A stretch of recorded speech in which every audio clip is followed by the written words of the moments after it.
The Daddy Bill truck has been on the road about a week now since we got the 9-inch put in. It's 370 gears. Transmission's been overhauled a couple of times, I guess, at this point. And I decided I wasn't going to make any changes tune-wise until we had all of this complete and ready to go. So we had the alignment done earlier this week, and now it's time to focus on a few changes that need to be made. As you can see in the title of this video, man, I drove it home last night. Got buggy.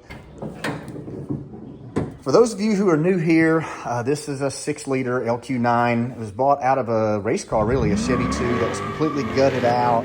It had a power glide behind it. I'm unsure what gearing it was, but super lightweight race car. So the problem is this intake is not ideal for this truck that I weighed earlier this week after getting the alignment done. It weighs 4,400 pounds on the nose with a full tank of fuel and me not in it. The brakes contributed to most of the weight. I think this truck probably would have saved 500 pounds from what it was originally. It turns out it lost like 80 pounds from what it was in stock trim. This motor has been gone through. It's got some nice parts under the valve covers. It's got a comp cam. I'll put the specs right here. And this had an 850 Holley race carburetor on it, and I switched it, which by the way was way too big for a 6-liter engine. I switched it to a 750 Brawler, which is now still too big for this engine, to be honest. It needs about a 680. So back to the intake. The problem is these don't really make any more power than a dual plane. Maybe at peak RPM, they're capable of flowing better and making a few more horsepower. By the way, this is just kind of here temporarily. I haven't permanently ran how I want this vacuum to be on the MSD box. So ideally, it does need a dual plane since it's especially in a 4,400 pound vehicle. Now in that Chevy 2 that probably was just going to spend its life being between 5,000 and 7,000 RPM and not weighing very much, probably would have been completely fine. And I doubt you'd have seen gains switching that car to a dual plane intake if you're not street driving it. We are doing a lot of street driving, and we are going to do Rocky Mountain Race Week. This thing just seems to take forever to get on the power. So, man, that's loud. I'm not going to make any changes to the timing. I'm not going to make any changes to the carburetor. This is going to be just a direct replacement test, so it kind of gives us a really good answer. Enough of me talking. Let's get this thing on the road and see what it does as it sits.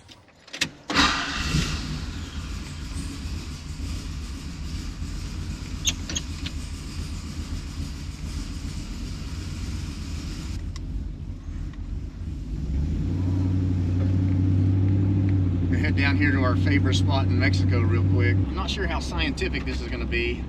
There's probably some great apps out there. This is a speedometer app. I'll put it on the screen to be a lot easier for you guys to see.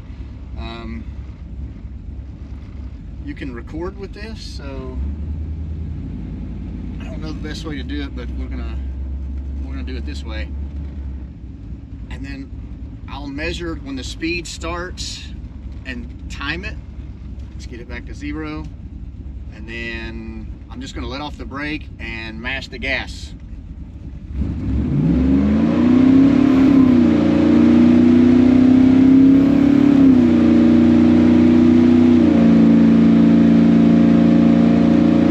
Alright, so that's 70 something.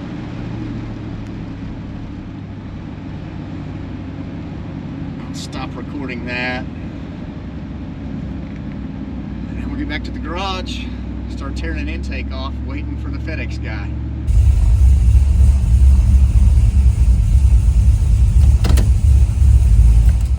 I do want to bring this up. This is crucial, the TV cable for a 700 R4, so I'm going to make sure that nothing gets changed here, but it should be pretty simple and straightforward as long as I don't make any adjustments and this still connects.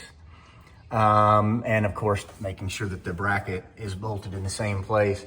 We won't have any issues with damaging our transmission.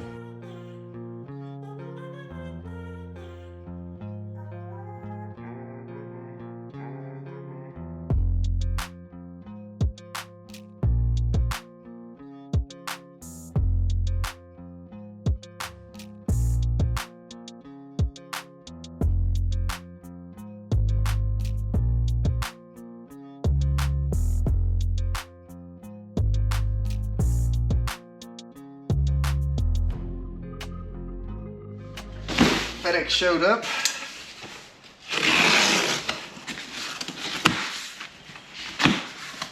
What the heck? I'm a little concerned. I have no idea what that's off of. Last thing I worked on is brakes, so I'm sure it's fine.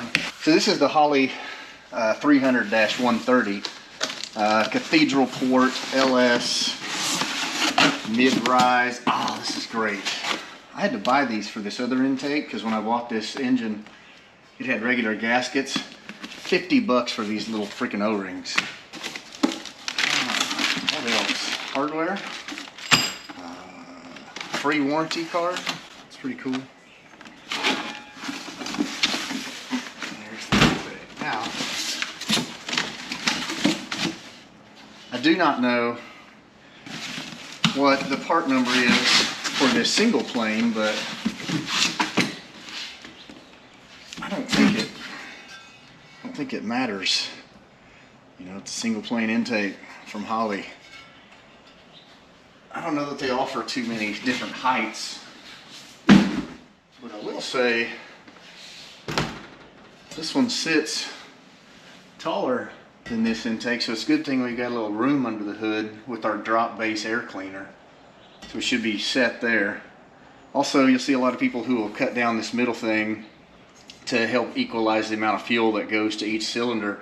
I have that spacer and that nitrous plate, so that's going to allow, if there's different amounts of vacuum on either side, that's going to kind of make up for that. Certainly a lot longer runners, which is what adds torque. If you think about back in the day, GM guys, when you had the original like the tune port engines, they had super long runners, and those engines made a lot of torque, not a lot of peak horsepower. And then because of the design of the 3rd gen Camaro, and I guess the Corvettes, I don't know, Corvette wouldn't have mattered. They had room under that hood, that clamshell design on the 4th gen. Anyway, they had to put a really low profile intake in those cars with that first generation LT1, first generation of fuel injected LT1. And those runners were super short, so they lost a lot of torque, but they did gain it in top end horsepower. Just knowledge, so these intake runners are going to be considerably longer than this single plane, because I mean, clearly these are extremely short. This one's a little longer. Gives you unequal length runners for sure, but the motor's going to pull vacuum what it wants. Whereas like this drops down and distributes here, and these. Anyway, I can over-explain this all day, I guess.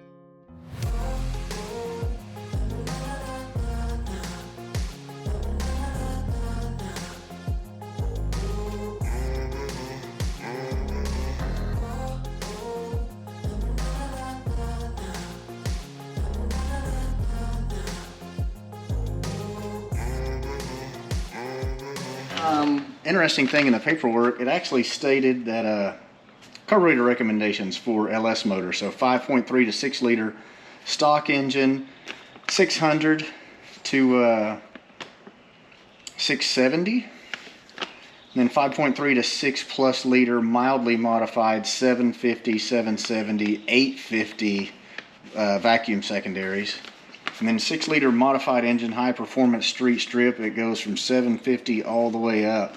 According to Holley, we have just the right carburetor for our engine combination. But what do they know? Alright, so we're heading back to our test track, and I'm not really sure, again, how scientifically accurate these measurements are. Really, the number one goal, I think, with this dual plane intake is it making power where you drive. So simulating a drag race is not necessarily the thing. I don't know. Yeah, there you go.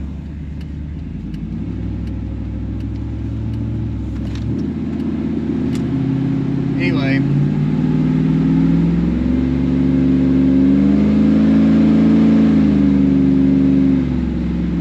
I don't know, maybe placebo effect, but it does feel like that dead spot in the acceleration has been reduced, I guess is probably the right way to put it. There's no way to really measure that and put something on screen, you know, the old accuracy of the butt dyno.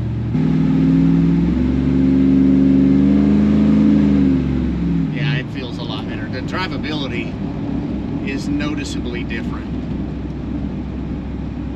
And once you get this timing and fuel curves really dialed in, I think we're gonna have ourselves a pretty fun old pickup truck. I mean, probably low 13 second, maybe 13 O's. That's probably a realistic expectation. Doesn't really put the fans in the stands at the drag and drive events, but just gonna make this stop. Same method as before.